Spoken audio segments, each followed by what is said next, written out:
Hello there and welcome to this tutorial.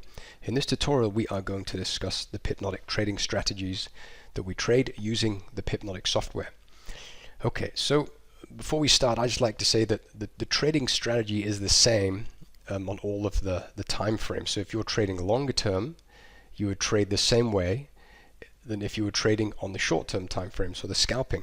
The only difference is the configuration of the strength information, because we need to trade in line with the strength information that the indicator is showing us here, and the entries are going to be taken on supply and demand. The only difference between swing trading and scalping is that these are going to happen on different time frames. Where the long-term trading, position trading, we are going to be looking at, for example, the monthly, the weekly, and the daily time frames for trades. And on the scalping, we're going to be looking at the 50-minute, the 1 hour, and the 4 hour time frame. So that's the only thing that changes. And so we have our 3 time frames: long term, medium term, short term, for this position trading.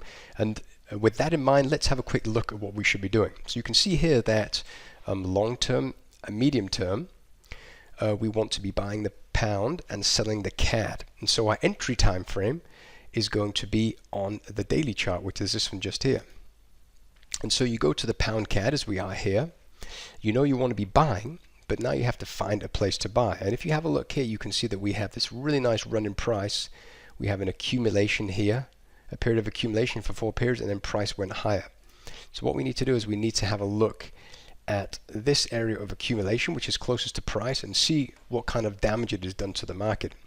And you can see that these highs here, these were all taken out by the run away from this area of accumulation and to where price currently is. And so this is the area that we want to target for our entry. And so we would simply put an order to buy at the high of the body here, roughly, so at the 172.80-ish area, and the stop would go below, just below, maybe 10 pips below the lowest low of this period of accumulation. So that's what that looks like. So it's pretty straightforward. And if you want to get a more precise entry, then you simply go down to the smaller time frames. We go into the smaller time frames, and the indicator is telling us that, as a matter of fact, we have a 4-hour area of nested demand within this this daily area of demand. And so we could opt to take an entry just here. And you can see, as a matter of fact, that we have this lovely continuation pattern just here. And just here is where we saw the break, was where we saw price break out above all of these highs. And so our entry should ideally be around here, and our stop could go nicely just down here below this low. And if you want to get an even tighter entry, then you simply go to the small time frame. So we have the hourly, and you can see it right here. I mean, this is exactly where price left from. You see, when price, this whole structure here is standing on this leg. See, price has not been back here since then.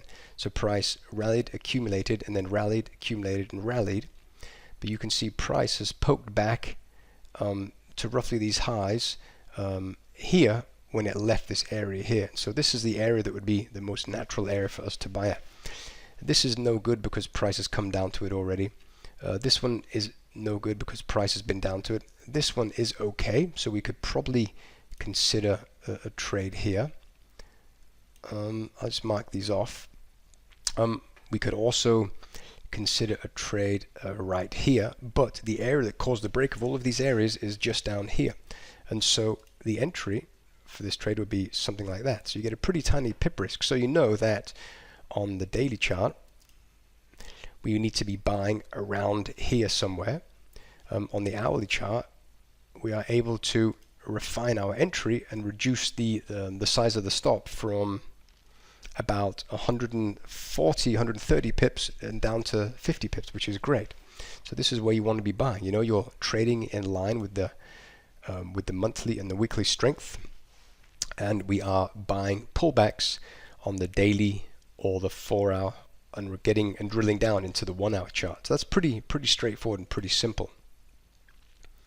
Okay, so if we have a look at I mean, that was position trading. If we want to have a look at swing trading, we simply go to this indicator and you change this to swing trading like so.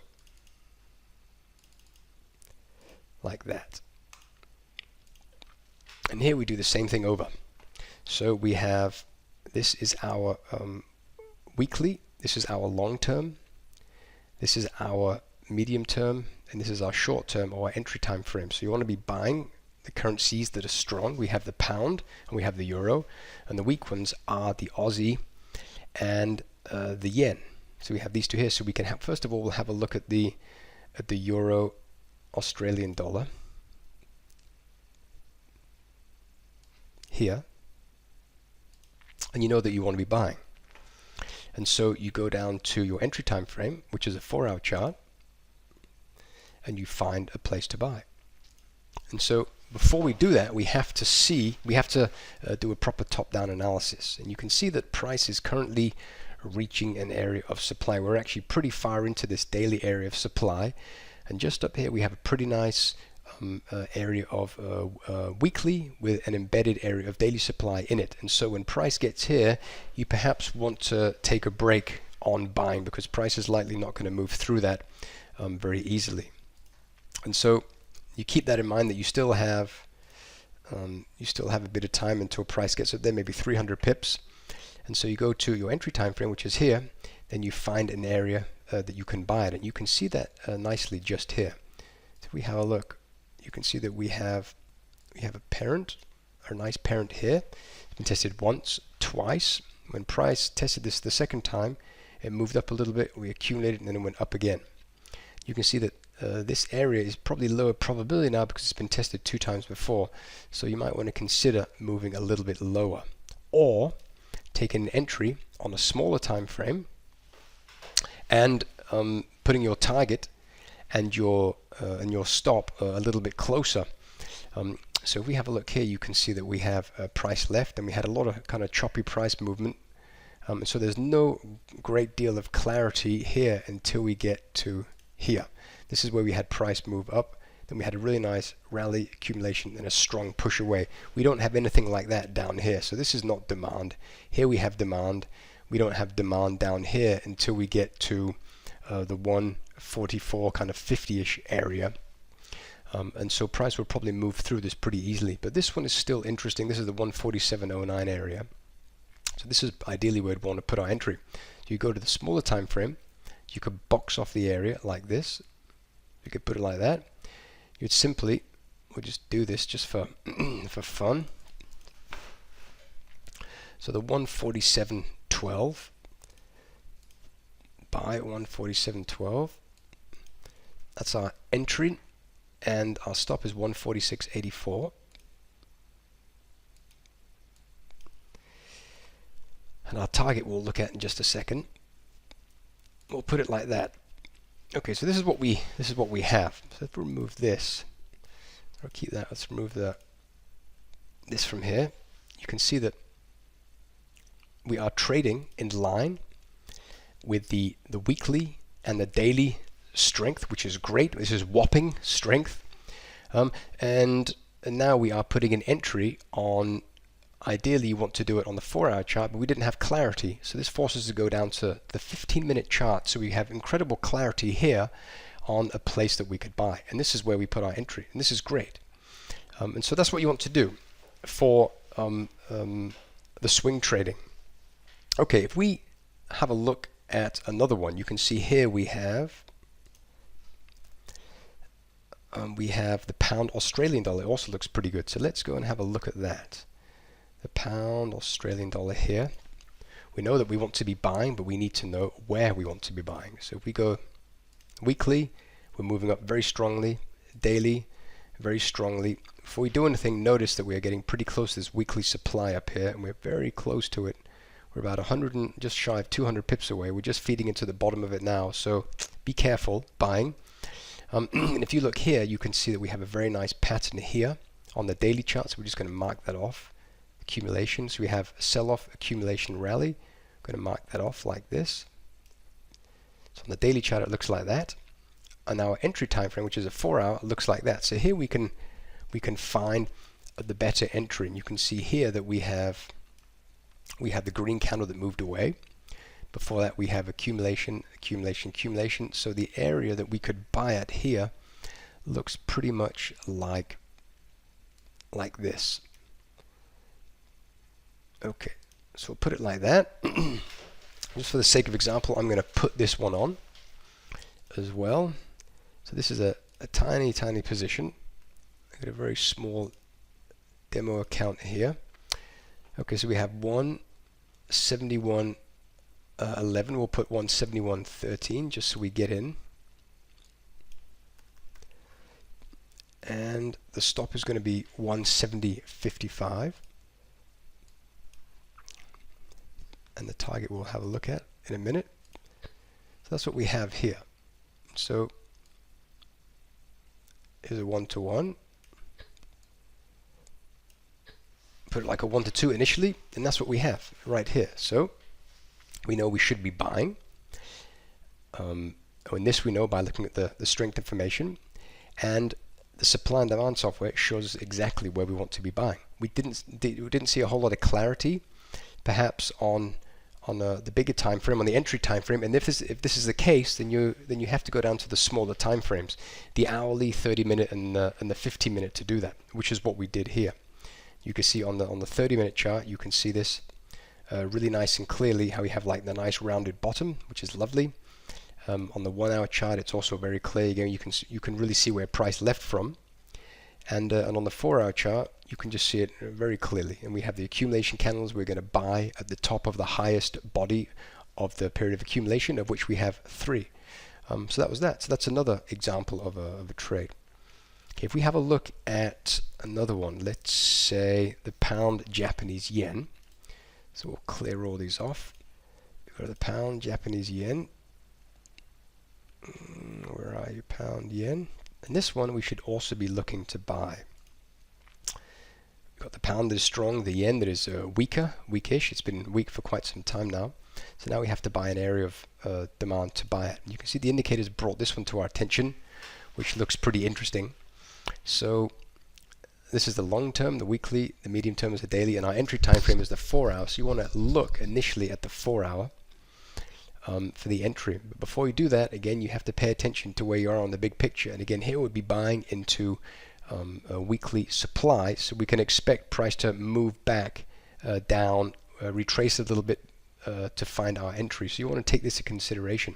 So you can see that we have this daily area that's been established, tested, price went higher. You can see up here it's not very clear. You can't really see a whole lot of what's going on here. So we go to the hourly chart. You can probably see a little bit more, a little bit clearer what's going on.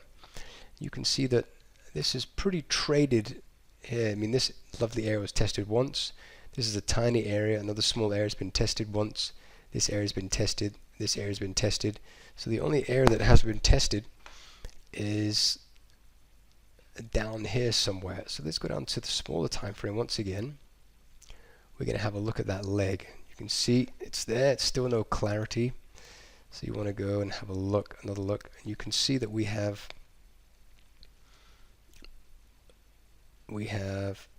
this area here, which looks pretty interesting. So from here to here, but it's not beautiful.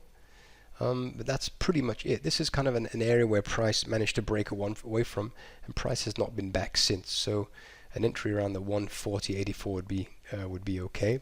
But this is not a super delicious looking pair just yet. I would feel more comfortable waiting for a bigger pullback to, for example, something down here. We go to the hourly. I saw it there. You could see that we have it right here. This is a pretty nice area to look at just here. And this is actually not demand. This is a reaction to demand, which is down here at the bottom. This is a child, and this is the parent. Good. So I'm not going to put a trade on there. Instead, we're going to move down to day trading and have a look at day trading. So we go to the day setting here. Look back on, you put that on 8 or on 13 or something around there. We can have a look here. So that for the day trading, our long-term indication is the daily. Our medium term is the 4 hour, and our entry time frame is the hourly or below. You can see here that the euro is looking pretty good here. So if we have a look at the euro, the euro Australian dollar. We've just looked at that. You can see that we already have an order in to buy there. So let's look at another one, euro Kiwi, which is also looking pretty weak. We're number 6, which is pretty close to the bottom. Let's see if we can find something similar there. See, in here, we want to be buying. Why buying? Because long term and medium term are saying buy. So we just have to go down to the entry time frame or lower to find a nice area at which to buy. And you can see that we have something. Where was that? We have something just here. So if we have a look, careful, because you can see that we're feeding into this 4-hour area of supply. So you want to be a little bit careful. But you can see that we have this little one here, which is close to price, which is nice. So you can probably expect some kind of reaction here. Alternatively, if we look a little bit lower, we have this one down here, which is pretty nice. Still untested. Price came pretty close to it, but we have not yet been back. And you can see there's a lot of interest to buy at this level here. So there's probably going to be more interest to buy if price manages to come a little bit lower. So I like this one down here. So we're just going to put in an order to buy there at the bottom. And the stop's going to be at 56.15. And the target we will see. That's always the difficult one because we have to look at price opposing where the market is once it comes to our entry. So when price comes down here, we'll see some opposing areas of supply that price will have to fight with to get through. But for the time being, we'll leave it like that. So that's what we have. Good. Okay, so we've done that. So we've done position trading, swing trading, and we have had a look at day trading. So now let's have a look at scalping. So a really small time frame. You right click, come here. On this, we're going to have a look at the scalp configuration like so. And here you can see that the Australian dollar is really getting hammered here. And we look here, you can see that we have the American dollar, which is strong, and the Australian dollar, which is weak. We also have the euro, Aussie, the euro Kiwi. This is telling us the same thing as we saw in the previous chart. We don't have a lot of strength here, but we're going to have a look at the dollar, Australian dollar anyway. So if we go onto that chart, have a look. This we want to be selling. You can see it's really moving down nicely, and I already have an order in there to sell. And so we know we want to be selling this pair. So we look at the supply and demand software to show us where. And you can see that on the 4-hour chart, you can see how our price had a tough time moving below this level here, and then it finally managed to cut through. So price came down, we accumulated on the area, and then price moved lower quickly. And so I think this is a pretty nice area that we could sell at now. So I think this is a really nice order to have in. If we have a look at something else, we could have a look at. We don't really have a whole lot else looking terribly exciting. And if there isn't anything looking good, then just leave it. You can take first position and second position strongs and the 7th and 8th position weaknesses. You can also choose those, for example, the euro, and put that in line with, for example, the CAD. So if we look to the euro CAD just to have a look, this pair should be moving higher. We could also consider that one. So here again, you would want to find a place to buy. Before we do anything, find out where we are. Where are we on the long term? You can see that we gapped up, great, but we gapped up into monthly supply, weekly and daily supply. So price is probably going to slow down eventually and start coming down. So just keep that in mind. So go to the smaller time frames and you can find a place to buy for a short-term trade. And then we have we don't really have any demand here. This is a reaction to this. It's been tested once. There's nothing in here.